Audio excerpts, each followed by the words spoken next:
NCRB का data तो भरा पड़ा है, फिर कितनी बेटियों के लिए आवाज उठाई जाएगी? क्योंकि मैं पहले ही कह चुका हूं, अब समाज रोहित वेमुला नहीं बनने देगा, अब समाज डॉक्टर पायल तडवी नहीं बनने देगा, अब समाज अनुष्का पाल नहीं बनने देगा। अब समाज जागरूक हो रहा है, मुंह तोड़ जवाब देगा। और मैं तो समाज के तमाम साथियों से आह्वान करता हूं कि कमेंट में आप भी लिख दीजिए, इन लोगों को मुंह तोड़ जवाब दीजिए और अविनाश पांडे के सस्पेंशन के साथ साथ उसको जेल भेजने की मांग कर डालिए। देश के अंदर, उत्तर प्रदेश के अंदर खास तौर से अब किसी बेटी को अनुष्का पाल नहीं बनने देंगे, अब किसी बेटी को पायल तडवी नहीं बनने देंगे। सरकार के बीजेपी की तो बड़ी बड़ी बातें रहती है, बेटी बचाओ बेटी पढ़ाओ। ये बेटी को न्याय दिलाने के लिए तो सड़कों पर आए थे लोग जिनके साथ ऐसे सलूक किया गया पुलिस द्वारा। आप खुद देखिए, 2014 के बाद से एनसीआरबी का डेटा है, ये किसी बहुजन समाज का डेटा नहीं है, ये किसी भीमते का या नीले कबूतर का डेटा नहीं है, ये एनसीआरबी का डेटा है। और भीमते और नीले कबूतर कहने वाले लोगों, मनुवादियों के समझ लीजिए, मनुवादियों के पिट्ठू समझ लीजिए। क्योंकि मैं इस तरीके की भाषा का इसलिए प्रयोग कर रहा हूं क्योंकि आप भी हमें भीमता बता देते हो। बहुजन समाज के लोगों को तमाम नीले कबूतर से तुम लोग बोल करके उनको नीचा दिखाने की कोशिश करते हो। जो लोग अम्बेडकरवादी हैं, जो लोग संविधान में भरोसा रखते हैं, अगर वो भीमते हैं, अगर वो आपकी नजर में नीला कबूतर है, तो आप भी मनुवादी पिट्ठू हो, मनुवादी हो। तो इसलिए मैं बार बार इस बात को कहता हूं कि जितने लोग भी इस तरीके की बातें करते हैं कि भाई ये जो लोग इकट्ठे हुए हैं ये दंगा भड़काने के लिए इकट्ठे हुए हैं, लेकिन आप ये तो बता दीजिए एसएसपी ऑफिस में कौन दंगा भड़काने के लिए जाएगा? अविनाश पांडे, इस बात का जवाब भी तो दीजिए। शासन प्रशासन में बैठे हुए तमाम लोग जो बेटी बचाओ बेटी पढ़ाओ का नारा देते हैं, वो ये भी तो बता दीजिए कि ये जो एनसीआरबी है, नेशनल क्राइम रिकॉर्ड ब्यूरो, ये तो सरकारी संस्था है, क्या ये भी झूठ बोल रही है? और नेशनल क्राइम रिकॉर्ड ब्यूरो का ही आंकड़ा है, उसी का ग्राफ है कि इस देश के अंदर 2014 के बाद से लेकर के महिलाओं के ऊपर उत्पीड़न कितना ज्यादा बढ़ चुका है, महिलाओं के ऊपर क्राइम कितना ज्यादा बढ़ चुका है। मैं जिस प्रकार कल जो आंदोलन कर रहे थे दलित और कुछ बहुजन समाज के लोग, उस पर जिन पर हाथापाई की गई है, मारपीट लाठीचार्ज किया गया, उसको आप कैसे देख रहे हैं? क्योंकि जो एसएसपी है अविनाश पांडे, उनकी बड़ी आलोचना हो रही है सोशल मीडिया पे कि इस तरीके का उनका जो बिहेवियर है प्रदर्शनकारियों पे, जो उन्होंने हमला किया, मारपीट की है, ये बिल्कुल गैर कानूनी है।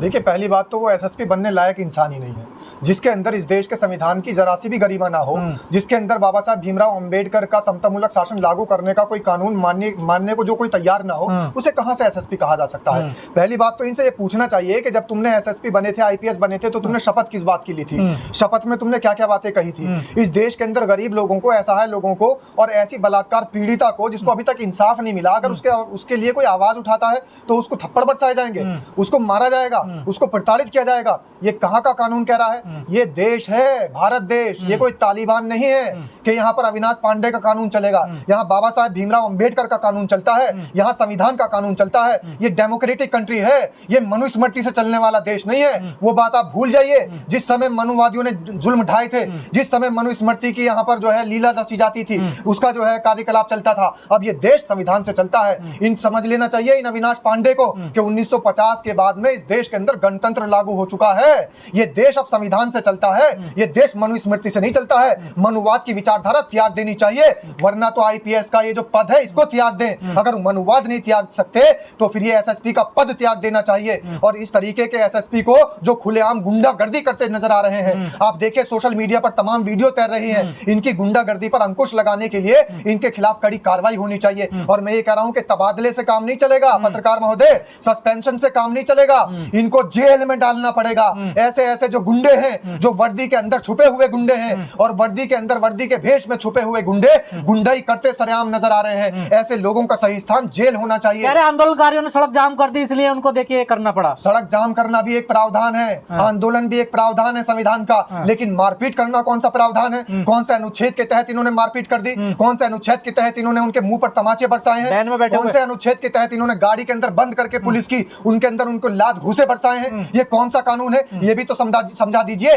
सड़कों पर आना, सड़कों पर उतरना, ये अभिव्यक्ति की आजादी है। अपनी बात बनवाना, ये अभिव्यक्ति की आजादी है। आंदोलन करना, ये अभिव्यक्ति की आजादी है। किसी को इंसाफ दिलवाना, ये अभिव्यक्ति की आजादी है। लेकिन पुलिस की गाड़ी में बंद करके लात घूसे बरसाना, ये कौन सी अभिव्यक्ति है? अविनाश पांडे जरा ये भी समझा दीजिए। और अविनाश पांडे जैसे गुंडों को ये बात समझ लेनी चाहिए कि ये देश दोबारा से कोई रोहित वेमुला बनता हुआ नजर नहीं देखेगा, नजर नहीं आना चाहिए कोई रोहित वेमुला बनता हुआ। और सुनिए, इस देश के अंदर अगर रोहित वेमुला दोबारा बना कोई व्यक्ति या उसको रोहित वेमुला बनाने की कोशिश की गई तो इस देश का जो बहुजन समाज है ये अब जाग चुका है। बाबा साहेब भीमराव अंबेडकर के आदर्शों पर चलने वाला समाज अब जागरूक हो रहा है और मान्यवर साहब काशीराम के मिशन पर आगे चलने वाला समाज अब जागरूक हो रहा है, मुंह तोड़ जवाब देना जानता है। मुकदमे होंगे, केस लगेंगे, वो दिन दूर नहीं है कि इनको अदालत में जाकर के जवाब देना नहीं, पड़ेगा। इतने बड़े अधिकारी एसएसपी अविनाश पांडे के आपा खो बैठते हैं, उन्हें इतनी जल्दी गुस्सा आ जाता है, उनका टेम्परेचर इतना हाई हो जाता है। टेम्परेचर इसलिए हाई हो रहा है, आपा इसलिए खोते हैं, एक इनकी पुरानी परंपरा है। मनुस्मृति के मानने वाले कभी भी संविधान बर्दाश्त नहीं करते। ये जो लोग आंदोलनरत थे ये संविधान के तहत आंदोलनरत थे, इनकी अभिव्यक्ति की आजादी इनको मिली है। आर्टिकल 25 इनको अभिव्यक्ति की आजादी दे रहा है, आर्टिकल 19 इनको अभिव्यक्ति की आजादी दे रहा है, आर्टिकल 15 इनको ये आजादी दे रहा है कि जाकर के अपनी बातों को मनवाएं। अगर शासन प्रशासन, अगर सिस्टम खराब चल रहा है, अगर बलात्कारी खुलेआम घूम रहे हैं, अगर हत्यारोपी खुलेआम घूम रहे हैं तो उनका सही स्थान जेल होना चाहिए। और अगर जेल में नहीं डाले जा रहे हैं तो आम जनमानस इकट्ठा होगा। यहाँ तो आंदोलनकारी जेल में डाल दिया, यहाँ तो आंदोलनकारी जेल में डाल दिया। आंदोलनकारी इसलिए जेल में डाले जा रहे हैं क्योंकि इनकी मानसिकता खराब है, इनकी मानसिकता संविधान के तहत नहीं चल रही है, इनकी मानसिकता अंग्रेजों वाली मानसिकता है, ये बांटने वाली मानसिकता को लेकर के चल रहे हैं, ये डिवाइड एंड रूल की मानसिकता को लेकर चल रहे हैं। ये आज भी अपने आप को माउंटबेटन समझ रहे हैं, ये आज भी अपने आप को अंग्रेजी अधिकारी समझ रहे हैं। और अंग्रेज अधिकारी समझने वाले अविनाश पांडे, तुम शायद ये भूल गए कि अंग्रेजों के दांत खट्टे करके इस देश से भगा दिया था। शायद अविनाश पांडे तुम ये भूल गए कि अंग्रेजों के छक्के छुड़ा करके इस देश से भगा दिया था। वो अंग्रेज जो डिवाइड एंड रूल की नीति करता था, उसकी नीति उसी के साथ भेज करके, बांध कर, लपेट करके, उसके मुंह पर तमाचा मार करके इस देश से बाहर कर दिया था। तुम जैसे लोगों को भी इस देश से बाहर करने की जरूरत है। तुम जैसे अधिकारी जो कि वर्दी का गलत फायदा उठा रहे हैं, तुम जैसे अधिकारियों को भी इस देश के अंदर मुंह तोड़ जवाब देने की जरूरत है। तुम्हारे खिलाफ भी कार्रवाई होनी चाहिए। और मैं तो इस देश की सरकार से, हालांकि ये सरकार सुनती किसी की नहीं है, ये सरकार ही तो इन लोगों को बढ़ावा दे रही है। योगी जी को इन पे कार्रवाई करनी चाहिए, योगी जी को तो बुलडोजर चलाना चाहिए। मैं तो ये मानता हूं कि अगर अविनाश पांडे के घर पर बुलडोजर नहीं चला तो समझ जाइए कि हिंदू हृदय सम्राट कहलाने वाला ये व्यक्ति हिंदू हृदय सम्राट नहीं है, ये मनुस्मृति सम्राट है। अगर हिंदू हृदय सम्राट होता तो हिंदुओं के राज में जिस समय रामराज था, सभी लोगों के साथ में एक तरीका आंदोलनकारी जो है क्या गलत मांग थी, वो एक पीड़िता को न्याय दिलाने के लिए आए थे, अपराधियों पर कह रहे कार्रवाई। तौर पर जिस बेटी के साथ में बलात्कार हुआ, जिस बेटी की हत्या हो गई, उसके परिजन आज इंसाफ के लिए दर दर भटक रहे हैं। और ये क्यों भटक रहे हैं? क्योंकि इस देश के अंदर आप कह रहे हैं ना कि योगी आदित्यनाथ क्या कार्रवाई करेंगे। दूसरे जिले से आए थे लोग, योगी आदित्यनाथ क्या गाजियाबाद से मेरठ जाने में क्या अपराध हो जाता है, कानून के खिलाफ होता है किसी को न्याय दिलाने के लिए? गाजियाबाद क्या पाकिस्तान का हिस्सा है? गाजियाबाद क्या कनाडा का हिस्सा है? गाजियाबाद क्या सिंगापुर का हिस्सा है? गाजियाबाद उसी उत्तर प्रदेश। मेरठ पुलिस का यही कहना कि बाहर जिलों से आए थे। मंडल भी वही लगता है, मेरठ मंडल की घटना है और मेरठ मंडल के ही लोग इकट्ठा हुए हैं। मैं तो ये कहता हूं कि अगर देश के लोग भी इकट्ठे हो जाएं तो भी क्या दिक्कत है। नेल्सन मंडेला अगर इस देश के अंदर अच्छा संदेश दे रहे हैं, शांति का पाठ पढ़ा रहे हैं, अगर वो समतामूलक शासन के पैरोकार बन रहे हैं, तभी तो लोग उनको मानते हैं, तभी तो लोग उनको जहां स्मरण करते हैं, आज भी उनको याद करते हैं। लेकिन समाज के लोगों को ये जरूर समझ लेना चाहिए कि ऐसे पुलिस वालों को, ऐसे अधिकारियों को मुंह तोड़ जवाब देने के लिए एकजुट होना पड़ेगा। और मान्यवर साहब काशीराम के आदर्शों पर चलते हुए, बाबा साहेब भीमराव अंबेडकर के संविधान को ध्यान में रखते हुए ऐसे लोगों के इस्तीफे, सस्पेंशन की नहीं, जेल में डालने की मांग करनी पड़ेगी। अगर ये आंदोलनकारी दलित नहीं होते, कोई और होते तो तब भी इनका रवैया ऐसा ही होता एसएसपी का? बिल्कुल नहीं हो सकता था। आप देखिए कितने सारे लोग आतंकी गतिविधियों में निकल करके आ रहे हैं, बस सिर्फ ये देखते हैं कि आखिर ये जाति का कौन सा है, जाति है कि जाति नहीं। ये जातियां देख देख करके कार्रवाई करते हैं। जितने भी पुलिस अधिकारी इस तरीके की मानसिकता के हैं, जिनके अंदर मनुवाद कूट कूट करके भरा हुआ है, वो सिर्फ जाति देख करके कार्रवाई करते हैं। लेकिन इनका समय आ चुका है।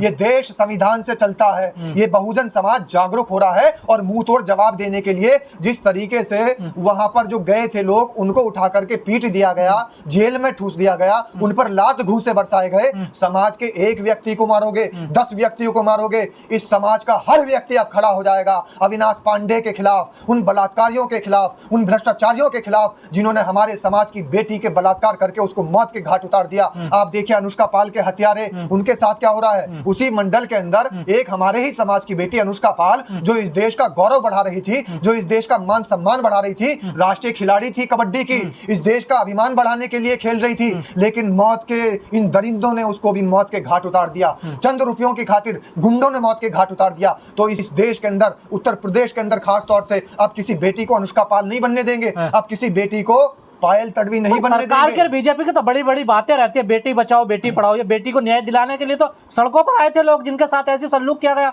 पुलिस द्वारा। आप खुद देखिए 2014 के बाद से एनसीआरबी का डेटा है, ये किसी बहुजन समाज का डेटा नहीं है, ये किसी भीमटे का या नीले कबूतर का डेटा नहीं है, ये एनसीआरबी का डेटा है। और भीमटे और नीले कबूतर कहने वाले लोगों, मनुवादियों के पिल्लो समझ लीजिए, मनुवादियों के पिट्ठू समझ लीजिए, क्योंकि मैं इस तरीके की भाषा का इसलिए प्रयोग कर रहा हूं क्योंकि आप भी हमें भीमटा बता देते हो। बहुजन समाज के लोगों को तमाम नीले कबूतर से तुम लोग बोल करके उनको नीचा दिखाने की कोशिश करते हो। जो लोग अंबेडकरवादी हैं, जो लोग संविधान में भरोसा रखते हैं, अगर वो भीमटे हैं, अगर वो आपके नजर में नीला कबूतर है, तो आप भी मनुवादी पिट्ठू हो, मनुवादी पिल्ले हो। तो इसलिए मैं बार बार इस बात को कहता हूं कि जितने लोग भी इस तरीके की बातें करते हैं कि भाई ये जो लोग इकट्ठे हुए हैं ये दंगा भड़काने के लिए इकट्ठे हुए हैं, लेकिन आप ये तो बता दीजिए एसएसपी ऑफिस में कौन दंगा भड़काने के लिए जाएगा? अविनाश पांडे इस बात का जवाब भी तो दीजिए। शासन प्रशासन में बैठे हुए तमाम लोग जो बेटी बचाओ बेटी पढ़ाओ का नारा देते हैं, वो ये भी तो बता दीजिए कि ये जो एनसीआरबी है, नेशनल क्राइम रिकॉर्ड ब्यूरो, ये तो सरकारी संस्था है, क्या ये भी झूठ बोल रही है? और नेशनल क्राइम रिकॉर्ड ब्यूरो का ही आंकड़ा है, उसी का ग्राफ है कि इस देश के अंदर 2014 के बाद से लेकर के महिलाओं के ऊपर उत्पीड़न कितना ज्यादा बढ़ चुका है, महिलाओं के ऊपर क्राइम कितना ज्यादा बढ़ चुका है, डिस्क्रिमिनेशन के केस कितने ज्यादा बढ़ चुके हैं। और तमाम लोग ये भी बता दीजिए कि ये एनसीआरबी सरकारी संस्था है और यही आंकड़े बता रही है कि क्राइम बहुजन समाज के ऊपर कितना ज्यादा बढ़ता जा रहा है। उत्तर प्रदेश नंबर 1 हो चुका है बहुजन समाज के ऊपर क्राइम करने को लेकर के, राजस्थान दूसरे नंबर पर आ चुका है बहुजन समाज को प्रताड़ना प्रताड़ित उत्पीड़न उनका करने के लिए, मध्य प्रदेश तीसरे स्थान पर है बहुजन समाज की प्रताड़ना उत्पीड़न करने के लिए। तो हर जगह बहुजन समाज को ही क्यों निशाना बनाया जा रहा है? हर जगह बहुजन समाज की प्रताड़ना क्यों हो रही है? हर जगह बहुजनों पर ही क्राइम क्यों किया जा रहा है? सीधे तौर पर मैं साफ साफ ये कहना चाहता हूं कि ये भीमटा कहने वाले लोग, ये नीला कबूतर कहने वाले लोग सीधे तौर पर बहुजन समाज को इसलिए टारगेट कर रहे हैं क्योंकि बहुजन समाज संविधान के अंदर भरोसा रखता है, संविधान का समर्थक है, अंबेडकरवादी विचारधारा है। और इनको अगर डर लगता है तो अंबेडकर से डर लगता है, इनको अगर डर लगता है, ये जो सावरकर के मानने वाले हैं, इनको अगर डर लगता है तो सीधे तौर पर अंबेडकर से डर लगता है। और आज अगर वहां रवि गौतम नाम का एक नौजवान वहां पर बैठा है तो उससे इनको डर क्यों लगा? डर सिर्फ इसी बात के लिए लगा कि आज तो एक बेटी जो बलात्कार की पीड़िता थी, जिसकी हत्या हो गई, उसके लिए आवाज उठाई जा रही है। एनसीआरबी का डेटा तो भरा पड़ा है, फिर कितनी बेटियों के लिए आवाज उठाई जाएगी? क्योंकि मैं पहले ही कह चुका हूं, अब समाज रोहित वेमुला नहीं बनने देगा, अब समाज डॉक्टर पायल तड़वी नहीं बनने देगा, अब समाज अनुष्का पाल नहीं बनने देगा। अब समाज जागरूक हो रहा है, मुंह तोड़ जवाब देगा। और मैं तो समाज के तमाम साथियों से आह्वान करता हूं कि कमेंट में आप भी लिख दीजिए, इन लोगों को मुंह तोड़ जवाब दीजिए और अविनाश पांडे के सस्पेंशन के साथ साथ उसको जेल भेजने की मांग कर डालिए।